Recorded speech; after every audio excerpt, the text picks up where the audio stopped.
Well, hello everyone. Welcome to the webinar on digital material tracking and readiness, critical elements of the digital thread. Thank you for joining us today.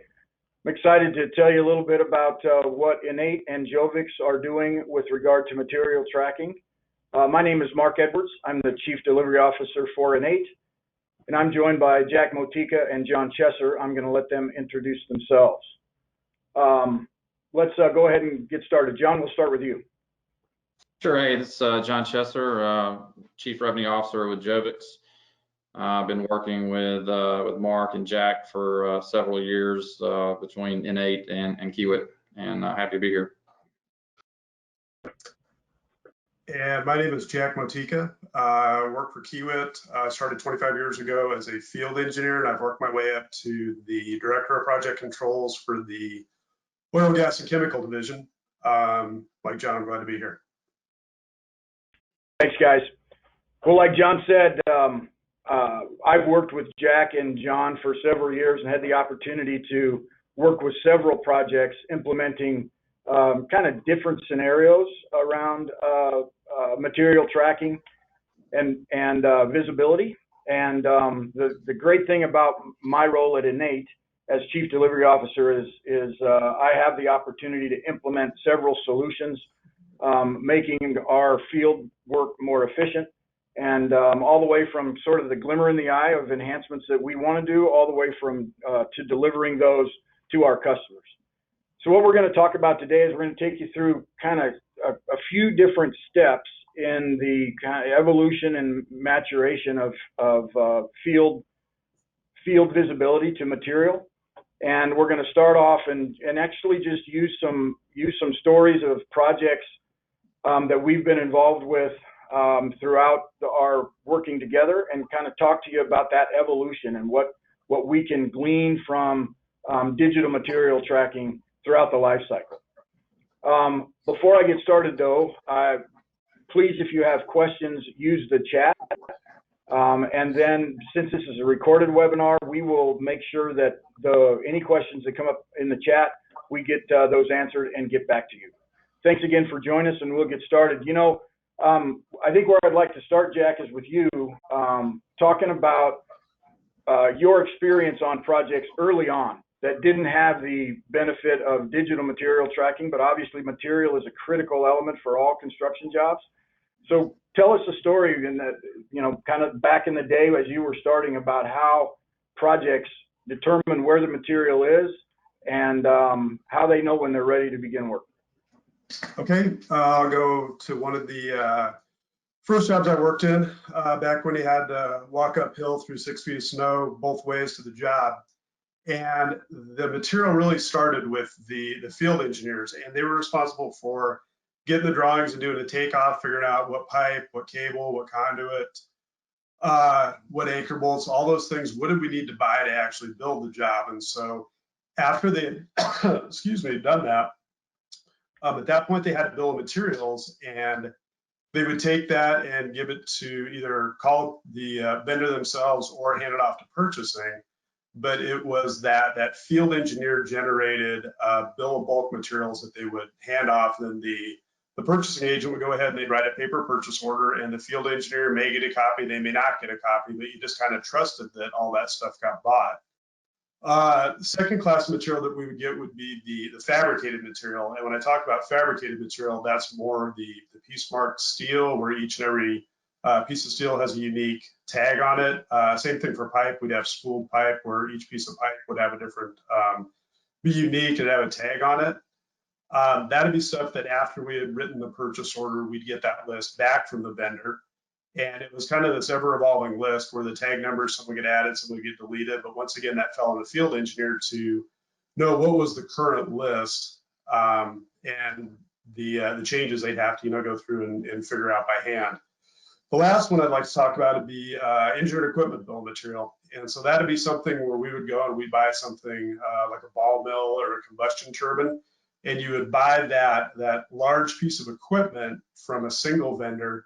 And then that vendor might have 100 different sub vendors that they would get the pipe from this guy, and they might get the liner plate from that guy, and they would get the lube oil skid from somebody else. But that vendor would leave it up to you to figure out what is all the material that I expect to receive from all their different sub-vendors. A lot of times that can be kind of difficult because you didn't really have a relationship with those sub-vendors, and so you were kind of at the mercy of them telling you, here's what I'm going to send you. But what that all really resulted in was that field engineer, and they had to keep track of, here's the entire bill of materials for the project that I need to build my little section of it. Once that had actually gotten ordered, we didn't really have a formal expediting process, and so it would follow the field engineer to call the vendor every once in a while and say, what's the status of the material? When do you think it's going to be here? Has it changed since the last date? But field engineer was always really trying to figure out at what point did I think that material was going to show up. And something that that I should have probably mentioned up front was on a project, it was really every field engineer for himself. So they would take the project and divide it into multiple areas, or they divide up the scope of work. And it was on that field engineer that was their little piece of the project, and they were the ones who really had to go and buy that piece out. And because of that, because people would leave the project, you'd have new people show up, boundaries would change, but there was always a possibility that two field engineers would buy the same thing, that the boundaries wouldn't be clear and they'd accidentally double buy the conduit, or there was a chance that something wouldn't get bought, and that there was a certain portion of scope on the project that hadn't been assigned to anybody, and in that case, it wouldn't be purchased. So that was something that we really didn't do very well with the coordination amongst all the field engineers to make sure that we had a comprehensive, complete bill of material for the project to ensure that the entire thing had been purchased and was on site. So I talked about the expediting, where the field engineers call the vendor, find out when the stuff gets there. When the truck would actually roll through the gate, at that point, the warehouse would get on the radio and notify the field engineer and say, hey, your stuff's here. And we would have to go down and you're checking in the material. And so once again, you're hoping that you've got that comprehensive bill of material. But when the truck's there, going through and figuring out what's on the truck, is it the correct stuff? Has it been damaged during shipment? Did I get enough of them? Did I not get enough of them based on what I ordered? But it was really trying to verify that, yes, I got the right stuff, it's in good condition, and I got the correct quantity. So at that point, it would be handed off to the warehouse. What the warehouse would do would be they would take it, and if it was something that had to be stored inside or something smaller, then they would put it inside the warehouse on a shelf. If it was something larger, like the pipe or the steel that I mentioned earlier, that would be something that would go into the laydown yard. And the laydown yard might be 3-4 acres worth of land. And what they would do is take it and then they would grid it out. And when I say grid, they would assign, if you kind of envision this across the top, they would do letters. So it would be A, B, C, D, and those letters might be every 20 feet. And then down the side, they would put a number, 1, 2, 3, 4, 5. And the idea behind that was now they had a grid, and then they could say that this certain 20 by 20 square within the laydown yard was A7. And so they would take the material that had been received, put it in the laydown yard, and then somebody would write down, all right, steel piece mark 42 is in A7. And they would take that back to the warehouse. That way, when somebody came looking for it, they would know to go out to A7, and that's where the material should be. One thing we'd have a lot would be that they would have to shuffle stuff around to accommodate new material that showed up, or consolidate, the steel or the pipe into a given area. And so it may have started in A7, but then you were kind of at the mercy of the warehouse to have noted that I picked it up from A7 and I put it over to B6. So that was also a challenge, was not only is it on site, but where is it in the laydown based on how it may have shifted around. So it might be there for 2-3 months. And then the field engineer, another thing they did was they would put together these work packages. And so a work package would be roughly 2-3 weeks worth of work for a crew. And in that work package, they would list out the material that was required. And then that material list would be given to the warehouse when the time was right. And the warehouse would go and retrieve the material from the laydown, from the warehouse, somewhere like that, and they would deliver it to the work face to be installed. And so material management was really a pretty time-consuming manual effort. Might be in a notebook, might be in a spreadsheet, but it fell on each field engineer. They were responsible for their own scope of work on the project. And that was in addition to their other duties, where they might have to write a request for information because you had bad design and there would be a question we'd have to submit to the engineer. Or they'd be out there verifying time charging or quantity tracking. But a field engineer's day was really pretty full, and the material management portion of it consumed a significant amount of time, because really the field engineer at the end of the day, they were just trying to make sure that we had the material in front of the crew, so they weren't held up in any way.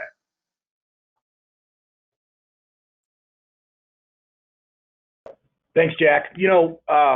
Each of these field engineers having their, responsible for a given scope of work, how much time do you think they would spend specifically on material tracking in a given day on a percentage basis? It'd really come and go, but I would say probably 30% of their time was spent dealing with material, whether it was getting it ordered, expediting it, checking it in, but I'd say at least 30% of the day. Yeah, it's amazing how good sized project has several field engineers that are all doing kind of the same thing. I think there's probably some overlap also in, has to be times when you buy too much because you've got field engineers that are focused on their area and not, that cross area coordination is difficult at best when it's so manual. Yeah, it really is. And it's just, hoping everybody's talking to each other, and that you've got the boundaries clearly defined and that you don't get two people buying the same thing. Absolutely. Thanks, Jack. Tell you what, now let's take the next step from a Jovix perspective. Let John talk about, some of the challenges that Jack mentioned, that field engineers go through around just figuring out whether a work package is ready or not. Jovix does a really good job of tracking that stuff. So we'll turn it over to John. And John, why don't you tell us about some of your project experiences when you kind of move from that highly manual scenario that Jack talked us through to, just implementing Jovix and the value that you've seen projects glean from the Jovix implementation. Yeah, sure. I guess I'll just start by saying, what Jack described is what we have found over, I guess, the last 12, 13 years. When we first started, we were an RFID systems integrator, and one of the local utilities, we're headquartered in Birmingham, Alabama. One of the local utilities there called us one day and said, hey, we've got issues tracking structural steel. So we went out to a laydown yard and looked at that, and sure enough, there's tons of structural steel pieces that all look just alike, and they've got a paint mark or something written on it that's 20 characters long. And when we first started looking at and built Jovix, we thought it was all about just people were losing material all the time. But as we really got in and started to peel that onion back and really started to look at what the core problem was, it was exactly as Jack was describing it. Pretty much all the systems that were procurement related, they relied on paper to mark up a receipt and then to give it to someone else later that would ultimately key that into a system. And if it wasn't a commercial system, it was a homegrown system that the company had developed, or maybe it was Microsoft Excel.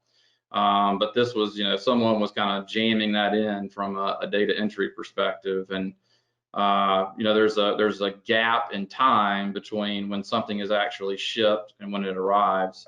And then even further back up, you don't even know sometimes if they've ordered it. So the real problem wasn't that, hey, the material's not here or the material's moving all the time. The real issue is kind of silos of information.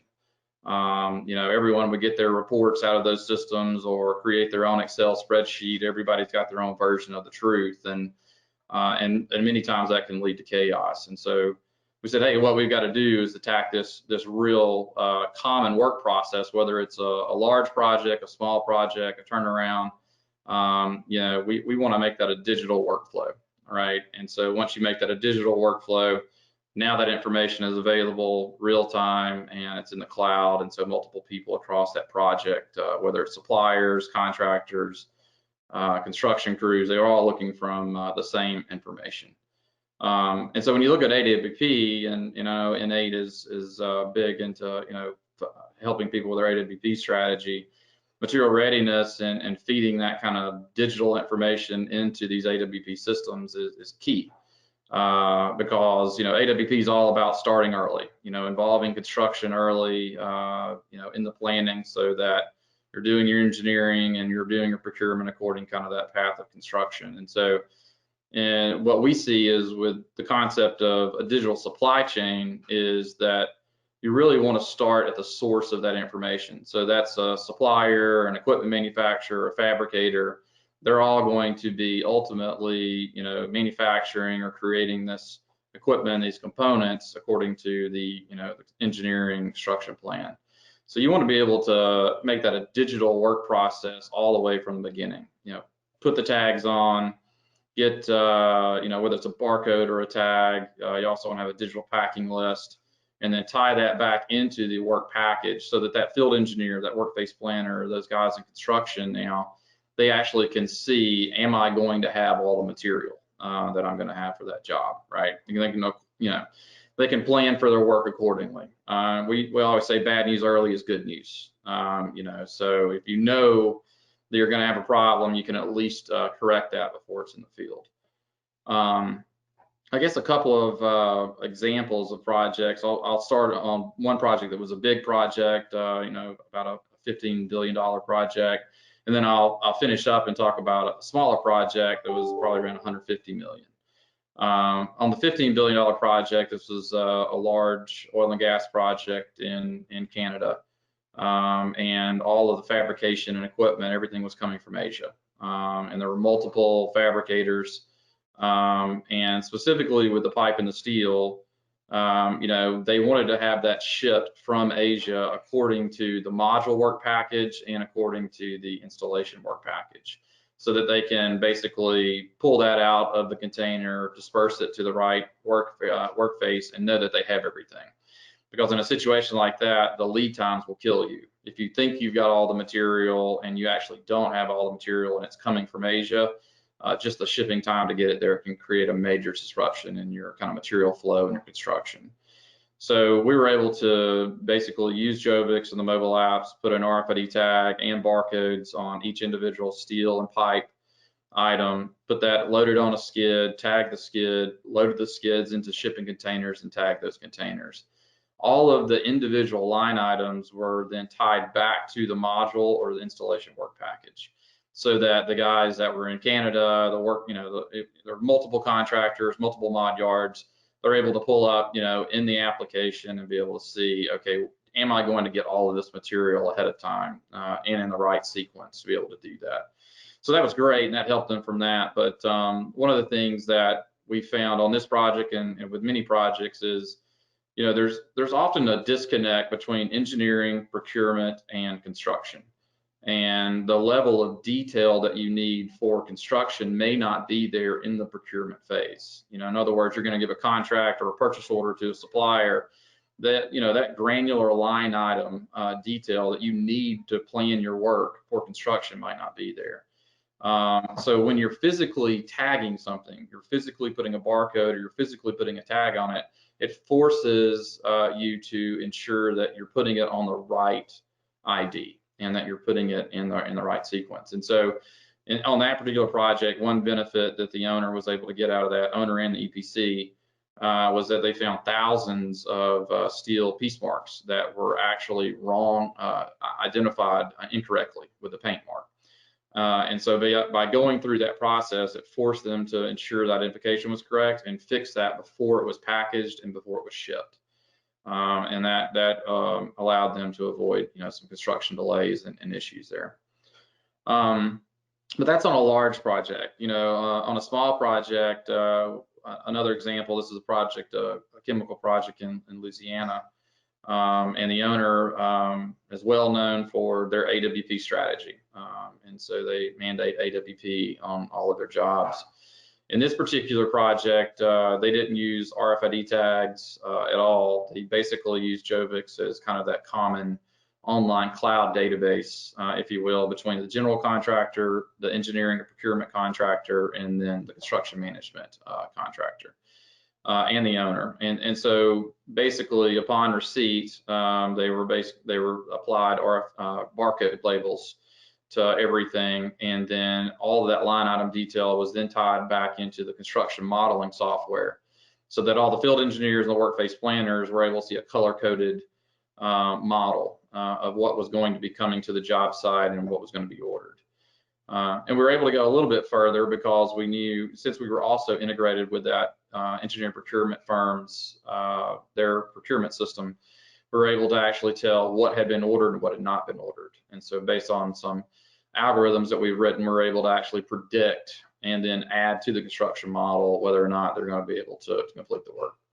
And so that was even on a small job where you're doing workplace planning and AWP, you can still benefit from at least having a common database and attacking some of those problems that Jack talked about, with field engineers having their own spreadsheets in there. I think it's two good examples there. Absolutely. You know, I think I'm glad you pointed out it's not just this type of material tracking is not just for large jobs. I know a lot of times the thought is, well, you know what, I've got field engineers that know how to do this. It's a small enough job, I don't have to worry about it. But the fact is, you can use Jovix in ways like you described, as that, you know, as that single source that everybody's looking at, and it really does drive a ton of efficiency that the field engineers alone we just can't do. You want to touch real quick before we take the next step on the dashboard, on Jovix dashboard, that kind of rolls it all up and gives you a good view of where you are? Sure. You know, this is what we call our material readiness dashboard, and really one of the, I think, key benefits that we've been able to see from implementing a digital work process where you're taking advantage of, you know, mobile apps and the technology that's out there, is now that you are collecting the information in real time, you now can set benchmarks and key performance indicators, and you can look at trends over time. And so that's one of the nice things about the dashboard, is it's able to say, you know, you can drill into this supplier, you know, how are they delivering material, or our receipts, what's the quality of the data that we're getting from that supplier, you know, how efficient is materials management, the warehousing being on fulfilling requests from construction. One of the interesting benefits that we've seen from this is there's the age-old, you know, Jack could probably attest to this, but there's the age-old argument between construction and the warehouse and materials management. And, you know, construction says, well, hey, I never have my stuff on time, and, you know, the warehouse says, well, you don't plan your work. You're only requesting it, you need it yesterday. Well, you got a dashboard like this that can actually give everyone looking at the same information that says, okay, you're giving me a request 24 hours ahead of time or 48 hours ahead of time. How are we doing against what we said we were going to do? And it kind of helps to hold everyone accountable. Ultimately, for the end result is trying to make the entire project more effective and more productive and hopefully more predictable. Absolutely. Thanks, John.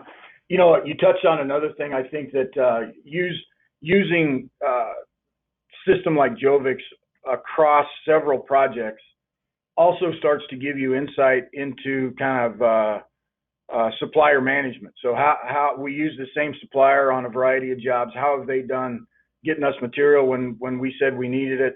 And over time, that is incredibly useful information that can be gleaned from the kind of data that Jovix tracks. Yep.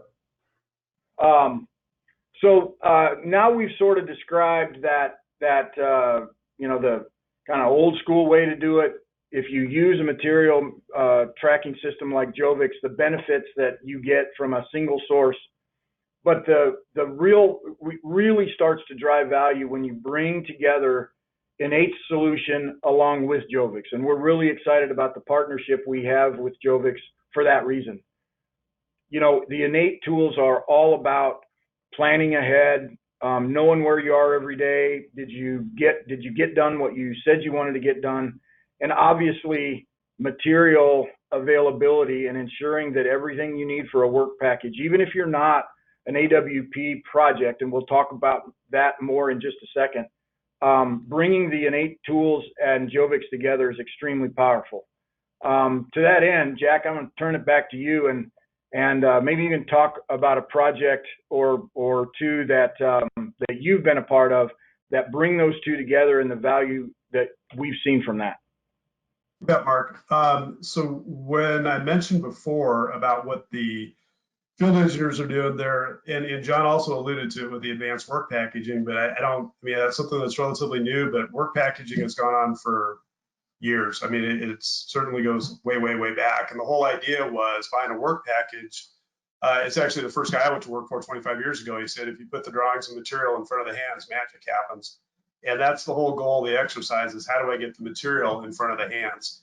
And so when you go in there and build the work package, I mentioned earlier that the field engineers, they're building these lists of the things they're going to need to build the project. And that would be, might have been on paper, might have been in a spreadsheet, but it wasn't in a single system. And what Ineight allows you to do is take those components, is what Ineight will call them, and you put all those components into a central database. That would be a list of all of the piece marks of steel I need to build the job, or maybe all the cable I'm going to have to pull, or all the pipe I'm going to have to install by spool number.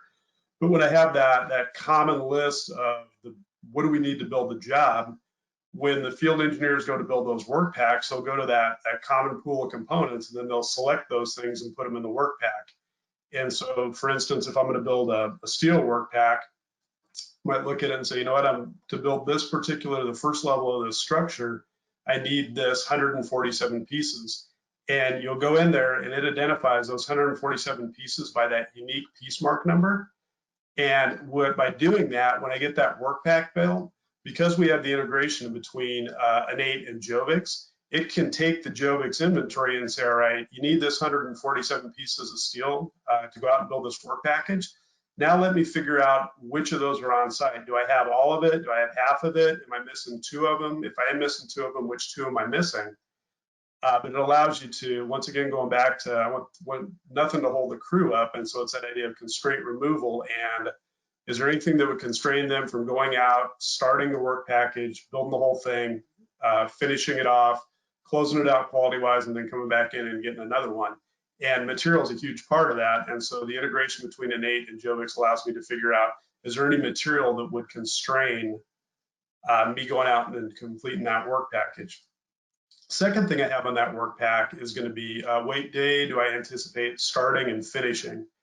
And that day, if you imagine trying to assign required on-site dates, and say I've got a steel structure and there's 8,000 piece marks of steel in it, if I had to go and try to figure out what day do I think I need each and every one of those, it's a pretty onerous task. But because the field engineers go in there and they're taking them and then they package them, those 8,000 pieces of steel might now be 80 different work packs. And the work packs are sequenced out based on how they're going to build it. Each work pack has a date. And so now, because of that, I can take that date and then send that to the fabricator and say, all right, for sequence 1, this 100 pieces, I need it on July 1st. Sequence 2, that I'm going to need by July 15th.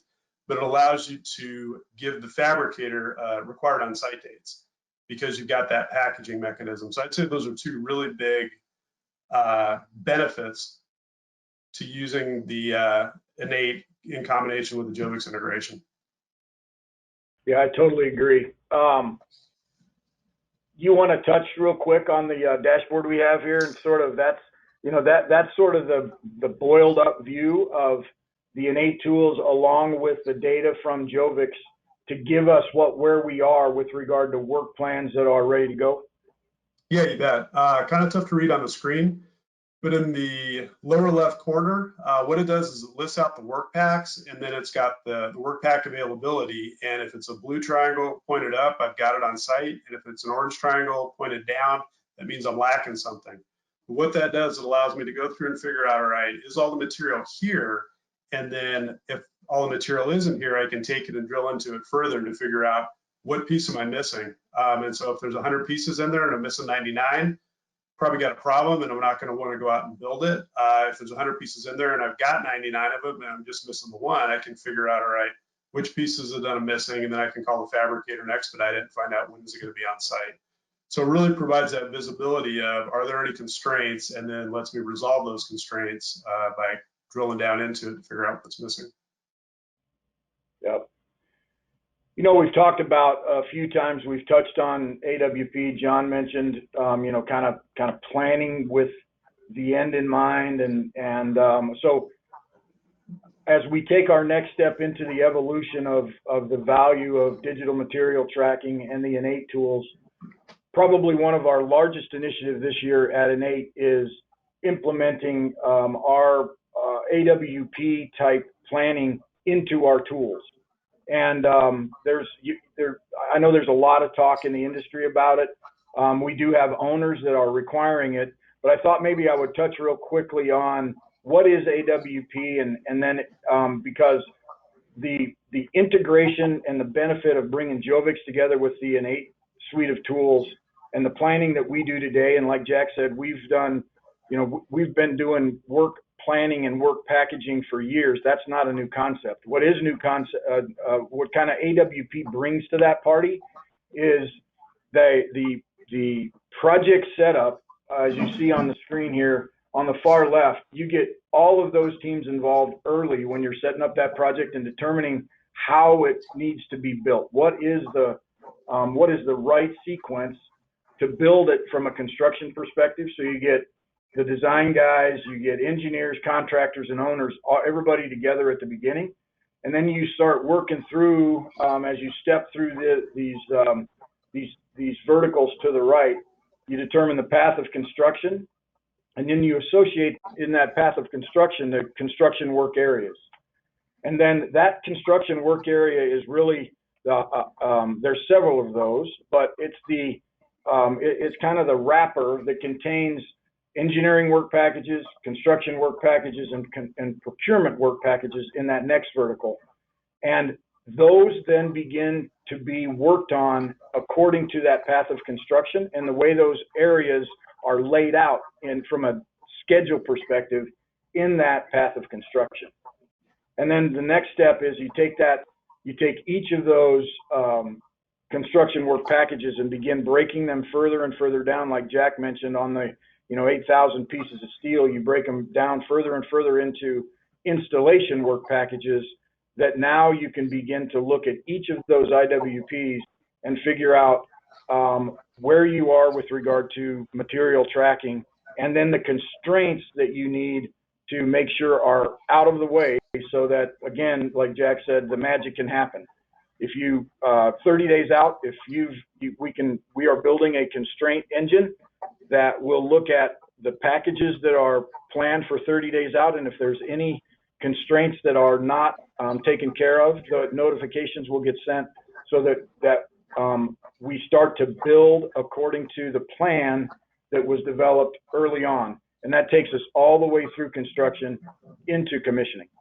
So at a high level, from an AWP perspective, that's what Ineight is building this year, and we will have our first release of that coming up in the next couple of months.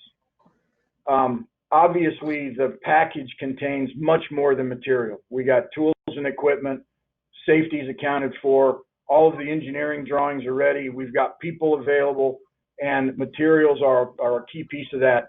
Without the integration and the digital thread that we are starting to create with Jovix's help, the whole thing sort of falls apart. So with that said, let's take the next step into, John, you mentioned as well that, your experience with an owner that is saying, hey, if you're going to build work for us, you have to use AWP, and because they believe that really does increase the likelihood of success and building on schedule. One of you want to talk about another project that where you've seen AWP come together with the Ineight tools and Jovix and drive the benefit? Yeah, sure. I think, another one is a current project that we're on right now. And so, Inneight's used for the work packaging on that. And then, the customer is using Jovix for their materials readiness and materials tracking tool. And in that particular case, we've got a separate engineering procurement firm. So we see that quite a bit. It's not always the exact same company that's doing all EPC, right? So the engineering procurement firm is basically providing all of the engineering bombs, all the different materials that come into that. So we have to take that, we have to consume that into Jovix, and then take the work packages that have been created in Ineight and marry that data together so that as this material is arriving on site and it's being received, now we can update Ineight so that they can just see, based on, for the field engineers and the planners now, they can see what material is available. And so I think that's been a really good situation for us. And one of the things that we've seen there is a lot of times when you've got a different engineering procurement company and a different constructor, there's a lot of noise in the data. And so one thing that going through this exercise of allowing to take the work package data from one system, take the engineering data from another system, and the procurement data that's also coming from that system, marrying that up together, you often find issues that you can resolve prior to even arrival at site. If you layer in then also, the best practice of having that supplier or that equipment manufacturer tag upstream and create the digital packing list, that's where you begin to see a lot of, hey, this data doesn't match. What's going on here? And so that allows you then to try to get in there, understand what that is, and correct it, and with enough time to avoid any issues. Great point. I think the most critical thing that we're talking about here from a work packaging perspective and making sure that all of the elements that are going to be needed for that package are available is, and we've touched on it several times, is the constraint management. Today, without a system like Ineight is building, that still falls on somebody to make sure that, and it's likely the field engineer in their discipline, falls on them to make sure that they have everything needed so that when the work package is scheduled, it can be executed and built without delay. That constraint management is, and on huge jobs, it is such, there are so many variables. It's almost impossible to do manually. And now with the Ineight tools, with Jovix's visibility to that, the digital tracking, you can bring those together, as well as Ineight's integration with schedule and model in what we're building for AWP becomes incredibly powerful, and where we believe we can drive even more efficiency in the construction process. So anything more you guys would like to say before we wrap it up? Yeah, I guess the last thing I would add is, I'd give a little shout out to, I guess, the Construction Industry Institute. I mean, we've been working with them for quite a while. I think they're big promoters of AWP, and over the last 10 years, you've really seen how owners and EPCs and contractors are beginning to kind of adopt AWP. Owners are beginning to mandate it. Some of the more recent research teams and things that are coming out of that are around supply chain and how does supply chain impact AWP, and too often I think materials management is kind of an afterthought, and so it really is important.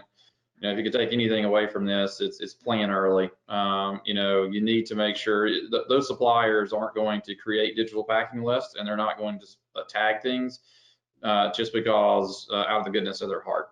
You need to plan that early. It needs to go into the RFIs and the contracts and all the contract language that goes into it to ensure that you've done that. And to do that, you need to start planning early. So yeah, I guess that's the last comment I would make on that. Now, you bring up a good point. We do hear that quite often as we're working with projects, as they're doing their planning. Many times the contracts are written, and you're kind of going back to those suppliers and asking them, to do a couple extra things to help with the digital tracking. And if it's not in the contract, it becomes you just have to kind of convince them that this will help everybody. But getting requirements like that in the contract as you're planning early is really important. I appreciate you bringing that up, John. Well, with that said, we'll call it a wrap. Again, remember, if you have questions that you'd like us to address, please put them in the chat, and we will get those back to you. you know, we're kind of on the cusp here of a really exciting time with regard to automating a bunch of automation in the construction process. And AWP is where we're putting a bunch of effort to begin with the end in mind, so the magic that Jack mentioned can happen. And Ineight and Jovix together are key elements to doing that, and excited about it. And we believe it's going to be a huge changer in the industry. So thank you all for joining. Appreciate it. Take care. Bye-bye.